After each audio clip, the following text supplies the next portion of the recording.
మిత్రులారా, ప్రజా యుద్ధ నౌక గద్దరన్న 77వ జయంతి సభాధ్యక్షత వహించిన యువమిత్రుడు సూర్యం, సహచర మంత్రివర్గ సభ్యులు జూపల్లి కృష్ణారావు గారు, అన్న జ్ఞాపకార్థం అన్న అభిమానులందరినీ ఒక దగ్గరికి చేరవేయడం ద్వారా వారి స్ఫూర్తిని భవిష్యత్ తరాలకు అందించాలని ఈ కార్యక్రమాన్ని ఏర్పాటు చేసి నాతో పాటు ముఖ్య అతిథులుగా ఉప ముఖ్యమంత్రి వర్యులు బట్టి విక్రమార్క గారిని, హైదరాబాద్ ఇన్ఛార్జ్ మినిస్టర్ పొన్నం ప్రభాకర్ గారిని, జూపల్లి కృష్ణారావు గారిని, అదేవిధంగా పెద్దలు ప్రొఫెసర్ కోదండరామ్ గారిని, గంటా చక్రపాణి గారిని, అల్లం నారాయణ గారిని, పాశం యాదగిరి గారిని, కె శ్రీనివాస్ గారిని, అదేవిధంగా మా వాడు అని ఏ వేదిక మీదైనా నేను ఇష్టంగా చెప్పే గోరెటి వెంకన్న గారిని, జయరాజ్ గారిని, ఇతర మిత్రులందరినీ, గద్దరన్న అభిమానులందరినీ ఆహ్వానించి ఒక మంచి కార్యక్రమాన్ని ఏర్పాటు చేశారు. ఈ కార్యక్రమం వారి కుటుంబ సభ్యులు విమలక్క గారు, మా ఆడబిడ్డ వెన్నెల గారు, వారి కుటుంబం అంతా కూడా ఎంతో కోల్పోయి చాలామందికి కుటుంబంలో గొప్ప పేరు కుటుంబ పెద్దకు వస్తే ఆ కుటుంబాలకు ఎంతో ప్రయోజనం చేకూరుతుంది. కానీ గద్దరన్నకు గొప్ప గుర్తింపు గౌరవం రావడంతో గద్దరన్న కుటుంబం సర్వం కోల్పోయింది. ఏ రోజు కూడా వాళ్ళు నాకు తెలిసి కంటి నిండా నిద్రపోయిందో, కడుపు నిండా బుక్కడు బువ్వ తిన్న రోజులు ఉన్నాయో లేవో నాకైతే తెలీదు. ఎందుకంటే ఆయన కుటుంబానికంటే సమాజమే నా కుటుంబం అని, సమాజంలో ఉన్న సామాజిక సమస్యల్ని పరిష్కరించాలి, ఈ సామాజిక సమస్యల మీద తను పోరాటం చేయాల్సిన బాధ్యత ఉంది అని చెప్పి నిరంతరం వారు ప్రజా జీవితంలోనే ముందుకు వెళ్ళిండ్రు. కంచె ఐలయ్య గారు లాంటి వాళ్ళు వాళ్ళ కళలతో స్ఫూర్తినిస్తే, గద్దరన్న లాంటి వాళ్ళు గలంతో గజ్జలతో ఈ సమాజానికి స్ఫూర్తినిచ్చిండ్రు, చికిత్సను చేయాలనే ప్రయత్నం చేసిండ్రు. నాకు గద్దరన్నతో చాలా సన్నిహిత సంబంధం ఉంది. చాలామందికి తెలిసి ఉండొచ్చు, తెలియకపోయి ఉండొచ్చు. లోతుకుంట ఇంటికి నేను అప్పుడప్పుడు ఎంపీగా కానీ అంతకంటే ముందుగానే వెళ్ళి గద్దరన్నతో కూర్చున్నట్టు. ఎప్పుడైనా నిరాశ నిస్పృహ కలిగినప్పుడు గత 10 సంవత్సరాలు రాజకీయపరమైన కార్యక్రమాలు, ప్రభుత్వాల నిర్బంధాలు ఇబ్బందికరంగా లేకపోతే ఒంటరిగా భావించినప్పుడు నేను అప్పుడప్పుడు గద్దరన్న దగ్గర వెళ్ళి కూర్చున్నట్టు మాట్లాడేటోళ్ళు. వారు చెప్పేటోరు, నీ బాధ్యత నువ్వు నెరవేర్చు, ప్రజలు తప్పకుండా నేను ఒకరోజు గుర్తిస్తారు, అండగా నిలబడతారు అని చెప్పి. వారి మాట నిజమైంది. వారి స్ఫూర్తి సమస్యలు వచ్చినప్పుడల్లా గుర్తు చేసుకొని ముందుకెళ్ళే. ఈరోజు తెలంగాణ సమాజంలో ఉన్న గొప్ప వ్యక్తులు కొద్దిమంది మన తరంలో మనం చూసిన వాళ్ళు.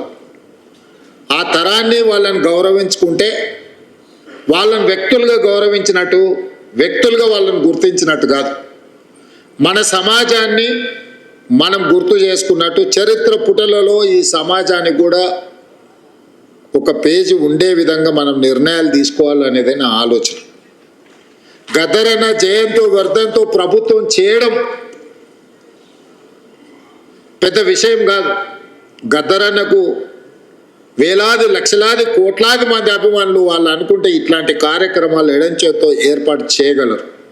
కానీ ప్రభుత్వం ఒక గొప్ప వ్యక్తిని గుర్తించడం, కీర్తించడం ద్వారా భవిష్యత్ తరాలకు ఒక సాంప్రదాయాన్ని ఇవ్వాలన్న ఆలోచనతోని గద్దరన్న జయంతి వర్ధంతులను ప్రభుత్వం అధికారికంగా నిర్వహించడమే కాదు, వారిలో ఉన్న కవి కావచ్చు, గాయకుడు కావచ్చు, పోరాట యోధుడు కావచ్చు, ఈ సమాజానికి స్ఫూర్తి ఇచ్చిన నాయకుడుగా వారి పేరు మీద ఒక అవార్డు ఉంటే సంవత్సరానికి ఒకసారి వారిని గుర్తు చేసుకోవడానికి, కీర్తించుకోవడానికి గద్దర్ అవార్డులను ప్రకటించి ఖచ్చితంగా అమలు చేయాలి. ఆ బాధ్యత మీరు తీసుకోండి అని చెప్పి మా ఉప ముఖ్యమంత్రి మిత్రుడు బట్టి విక్రమార్క గారికి నేను బాధ్యత అప్పచెప్పాను. ఎందుకంటే బాధ్యత తీసుకున్న వాళ్ళు కూడా దాన్ని బాధ్యతాయుతంగా నిర్వహించినప్పుడు ఆ పనికి ప్రాధాన్యత ఉంటుంది. అదేవిధంగా వారు చనిపోయినప్పుడు నాకు బాగా గుర్తుంది. నేను ఎక్కడో ఉన్నా, గద్దరన్న ఆరోగ్యం విషమించింది అని చెప్పి టీవీలలో వస్తే నేను ఒక ఫోన్ చేసి అక్కడ హాస్పిటల్ వాళ్ళని అడిగిన, ఏంది పరిస్థితి అని. లేదండి, వారు తుది శ్వాస విడిచిండ్రు, మేము అధికారికంగా ప్రకటించడానికి మాకు ఇంకా కొన్ని కార్యక్రమాలు ఉన్నాయి అని చెప్పి ఒకటి నా కార్యక్రమం రద్దు చేసుకుని అమీర్పేట హాస్పిటల్కి నేను అక్కడికి వెళ్ళిన. అక్కడికి వెళ్తే సూర్యం కుటుంబం దుఃఖంలో ఉండ్రు.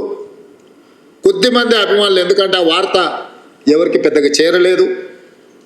ఆనాటి ప్రభుత్వం పోలీసులను దించిండ్రు, పోలీసు వాహనాలన్నీ వచ్చినాయి, రోడ్లు క్లియర్ చేస్తుండ్రు. అన్న శవాన్ని అంబులెన్స్లో తీసుకెళ్ళి వాళ్ళ ఇంటి దగ్గర పెట్టి సాయంత్రానికంతా వారి దహన సంస్కారాలు పూర్తి చేసి, గద్దరన్న పుట్టిండు, గద్దరన్న గలం విప్పిండు, గద్దరన్న పోరాటం చేసిండు, గద్దరన్న ఈ సమాజానికి ఎంతో సేవ చేసిండు, గద్దరన్న మరణం ఈ సమాజానికి తీరని లోటని సమాజానికి చేరకుండానే ఈ కార్యక్రమాన్ని పూర్తి చేసి చేతులు దులుపుకోవాలన్న ఆలోచన ఆ రోజు చేసింది. నేను సూర్యంతో మాట్లాడినా, ఏం జరుగుతుంది సూర్యం అని. అన్న, నాకైతే ఏం ఆలోచన వస్తలేదు, నాకేం తడతలేదు, మీరు ఎట్లా చెప్తే అట్లా అన్నాడు. సరే మంచిది ఉండని నేను ఎంబడే కమిషనర్ గారికి వీళ్ళకి అధికారులకు మాట్లాడుతూ కూడా, లేదు సార్, వారి ఇంటికి తీసుకెళ్ళి సాయంత్రం రాత్రి లోపల దహన సంస్కారాలు చేయాలి.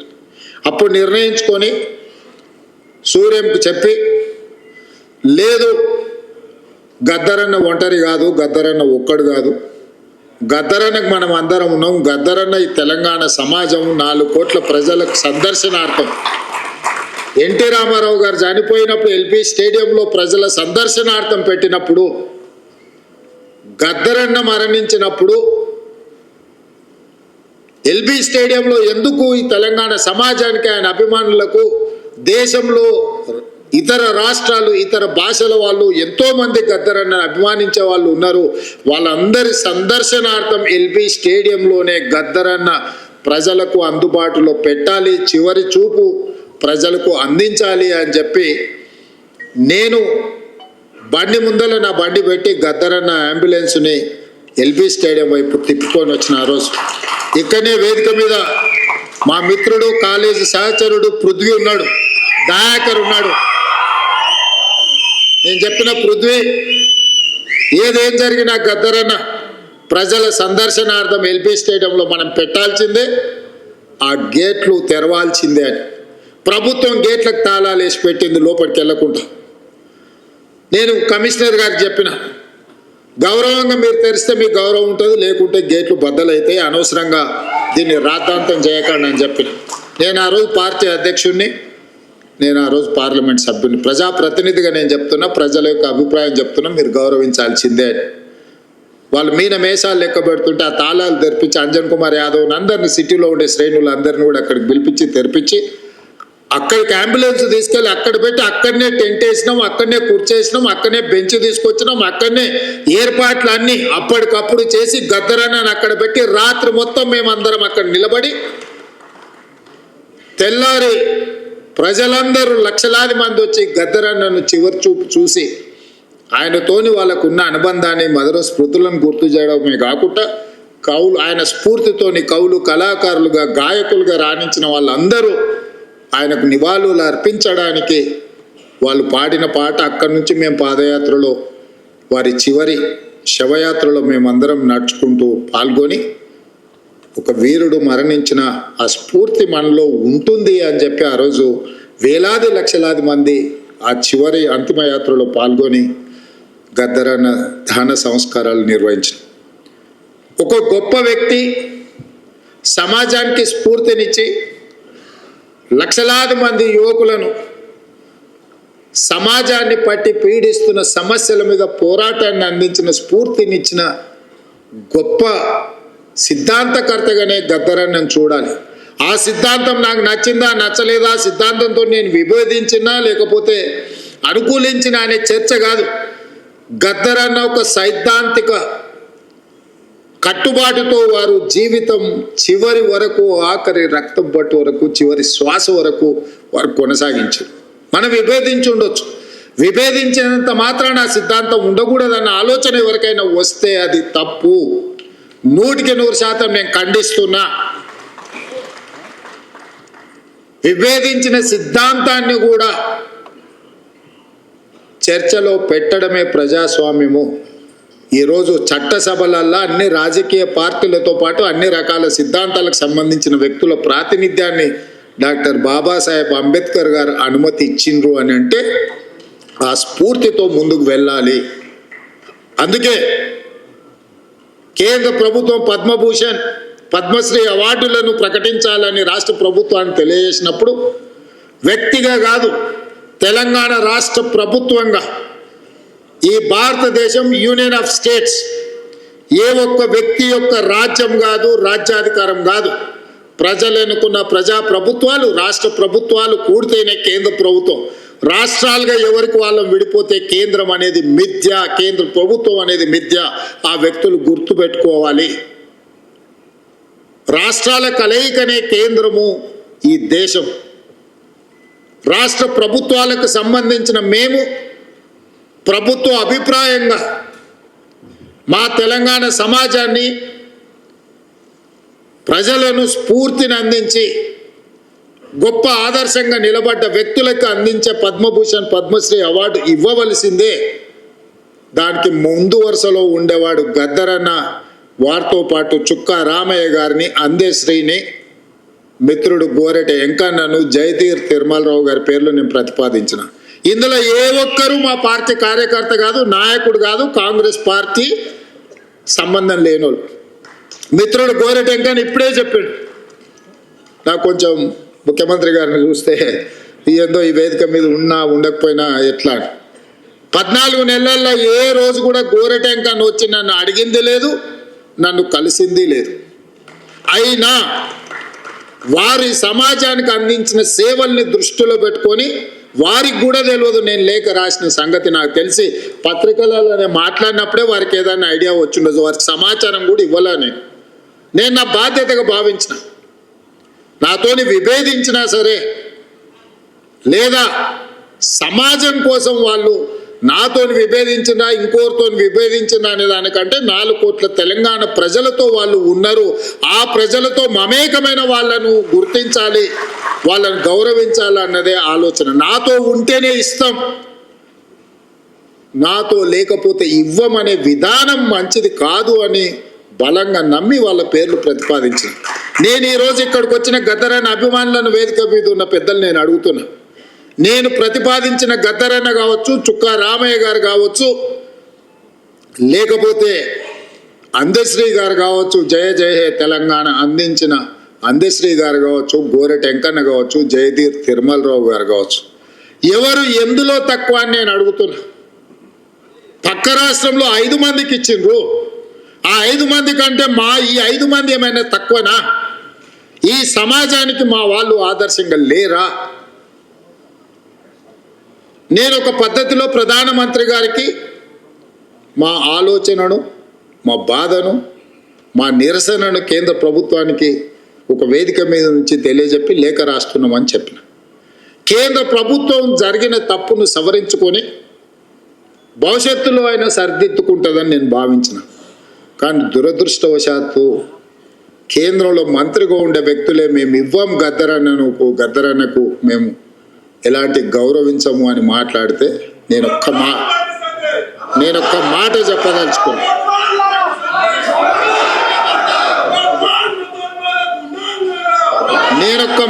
చెప్పదలుచుకున్నా.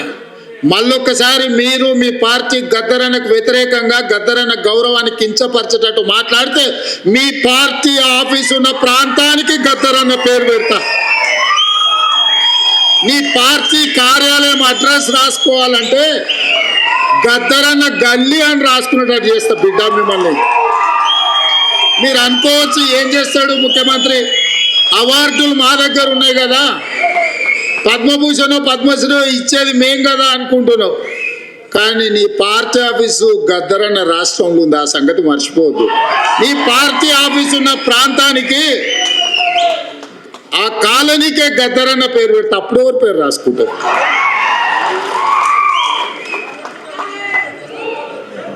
ప్రతిదానికి మా దగ్గర మందుంది స్వామి.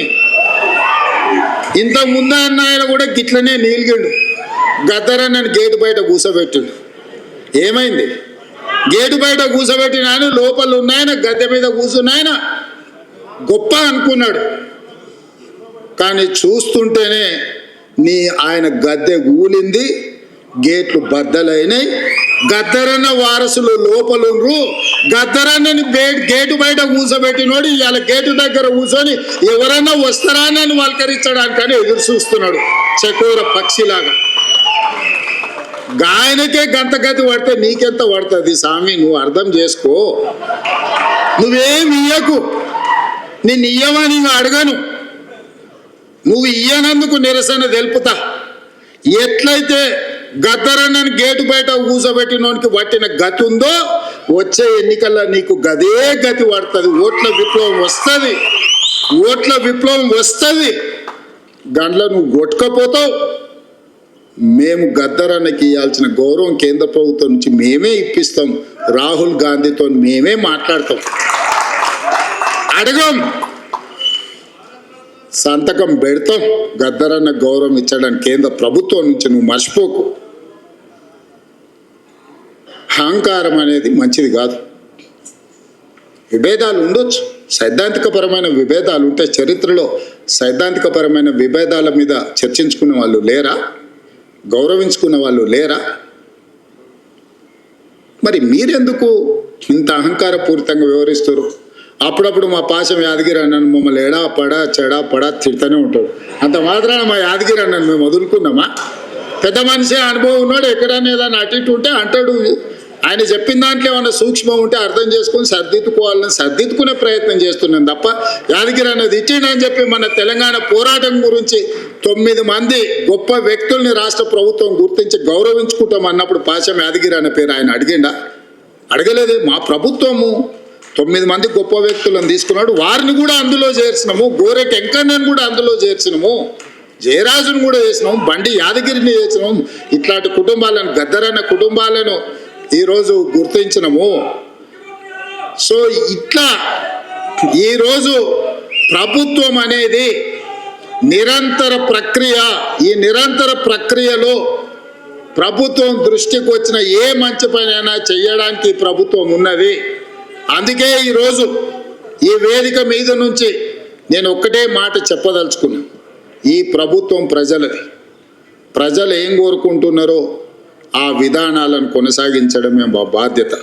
ఇవాళ యూనివర్సిటీల వైస్ ఛాన్సలర్లను వేసినాం. ఉస్మానియా యూనివర్సిటీకి 100 ఏళ్ళ చరిత్ర ఉంటే 100 ఏళ్ళలో ఒక దళితుడు కూడా ఉస్మానియా యూనివర్సిటీకి వైస్ ఛాన్సలర్ కాలే. మొదటిసారి కంచ ఐలయ్య గారికి వేదిక మీద ఉన్న, లేకపోతే కాకి మాధవరావు గారికి, వీళ్ళందరికీ విషయం తెలిసి ఉండాలి. మొదటిసారి ఉస్మానియా యూనివర్సిటీకి అక్కడ చదువుకున్న ఒక విద్యార్థిని ఇవాళ వైస్ ఛాన్సలర్గా నియమించినాము. 100 ఏళ్లలో జరగంది ఈరోజు ఈ ప్రభుత్వంలో జరిగింది. అంబేద్కర్ యూనివర్సిటీలో రిజిస్ట్రార్గా పనిచేసిన వ్యక్తే ఈరోజు అంబేద్కర్ యూనివర్సిటీకి వైస్ ఛాన్సలర్ అయ్యింది. ఇవాళ యూనివర్సిటీల వైస్ ఛాన్సలర్ని సామాజిక న్యాయాన్ని గుర్తుపెట్టుకొని ప్రతి దగ్గర ఒక క్రమ పద్ధతిలో, వాళ్ళు ఎవ్వరు మమ్మల్ని కలవలేదు, పైరవి చేయలేదు, అయినా వాళ్ళని గుర్తించి గౌరవించాలనుకున్నాం. ఈ ప్రభుత్వం చేసింది. ఇది సరిపోతుందంటే సరిపోదు, ఇంకా చేయాల్సిన అవసరం ఉంది. మేము చెయ్యాలంటే మీరందరూ మాకు అండగా నిలబడాలి. ప్రొఫెసర్ పురుషోత్తంకి హైయర్ ఎడ్యుకేషన్ లేసినాం సోదర.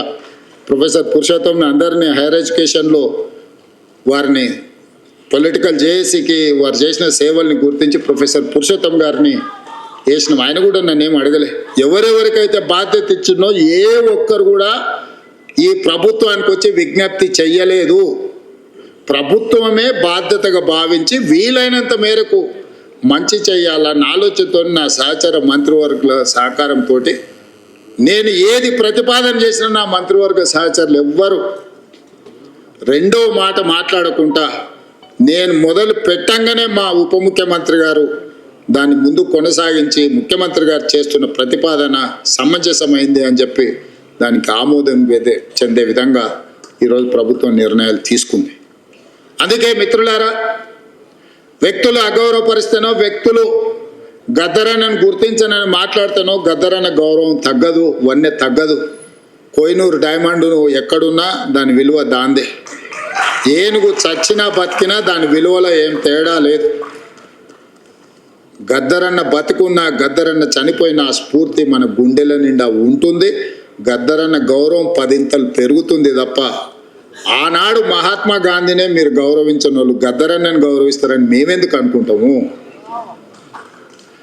మహాత్మా గాంధీనే పొట్టన పెట్టుకున్న వ్యక్తుల గురించి ఎక్కువ మేము ఆశించడం, ఎక్కువ యాచించడము ఏది రెండు తగదు. ఖచ్చితంగా తెలంగాణ రాష్ట్ర ప్రభుత్వం గొప్ప వ్యక్తులను ఎప్పుడూ గౌరవించుకుంటుంది. వాళ్ళ గౌరవం తగ్గకుండా ముందుకు తీసుకువెళ్తాం. ఈ వేదిక మీద నుంచి వెన్నెలమ్మను ఏదో సాంస్కృతిక సారథి చైర్పర్సన్గా నియమించడం అనేది అది వాళ్ళ హక్కు, ఎవరేమి ఇచ్చింది కాదు. వారి గద్దర్ కూతురుగా వారికి ఆ కళాకారుల యొక్క బాధ ఆ కుటుంబానికి తెలిసి అందరికంటే గొప్పగా. అందుకే నేను బాధ్యతగా భావించి వెన్నెలమ్మకు కూడా జీవో ఇచ్చే వరకు నాకు తెలిసి తెలియదు. ఆ కుటుంబానికి కూడా జీవో చూసుకున్నాకనే ఆవిడకు కూడా చాలామంది నాయకులు అడిగినారు. నాయకులకి ఇయ్యలే నేను చెప్పిన ఇది నాయకులను నియమించే కుర్చీ కాదు, ఈ సానుభూతితో వాళ్ళ పట్ల కుటుంబ సభ్యులుగా భావించే వ్యక్తులకు ఇవ్వాల్సిన స్థానము అని చెప్పి గద్దరన్న బిడ్డను మన సోదరిగా భావించి మేమందరం నియమించినము. ఈరోజు ఇంతమంది ఇక్కడికి వచ్చి గద్దరన్న స్ఫూర్తిని కొనసాగించడానికి, గద్దరన్న ఆనాడు బట్టన్న పాదయాత్రలో వారు ప్రజల దగ్గరికి వెళ్ళినప్పుడు, వారు నడిచినప్పుడు వారి దృష్టికి తీసుకొచ్చిన సమస్యల్ని పరిష్కరించడానికి ఈ ప్రభుత్వాన్ని ఆశీర్వదించండి, ఈ ప్రభుత్వాన్ని ముందుకు నడిపించండి. అవసరమైనప్పుడు సలహాలు సూచనలు ఇవ్వండి. ఎప్పుడు మీ సలహాలు సూచనలను తప్పకుండా ఈ ప్రభుత్వం పాటిస్తుంది. కంచె ఐలయ్య గారు సూచన చేస్తే వీరనారి చాకల ఐలమ్మ పేరు మీద యూనివర్సిటీ, మహిళా యూనివర్సిటీని పెట్టుకోవడం జరిగింది. ఒకే మాటలో వారు ఒక్క నిమిషంలో మాట్లాడితే తక్షణమే నిర్ణయం తీసుకున్నాం. సురవరం ప్రతాప్ రెడ్డి గారి పేరు పెట్టుకోవాలి ఆనాడు మనకు విముక్తి కోసం పోరాటం చేసిందంటే చెప్తే మనం వెంబడే దాని మీద కూడా నిర్ణయం తీసుకున్నాం. సో ఈ సమాజానికి అవసరమైన నిర్ణయాలు తీసుకోవడంలో ఈ ప్రభుత్వానికి భేషజాలు లేవు. ఎవరైనా తెలంగాణ సమాజానికి ఉపయోగపడే సలహా సూచన ఏది ఇచ్చినా ఈ ప్రభుత్వం పాటిస్తుంది. గద్దరన్న గౌరవం పెంపొందించే విధంగా ఈ ప్రభుత్వం ముందుకు వెళ్తుంది అని చెప్పి మీ అందరు తెలియజేస్తూ మీ అందరి దగ్గర సెలవు తీసుకుంటున్నాం మిత్రులు.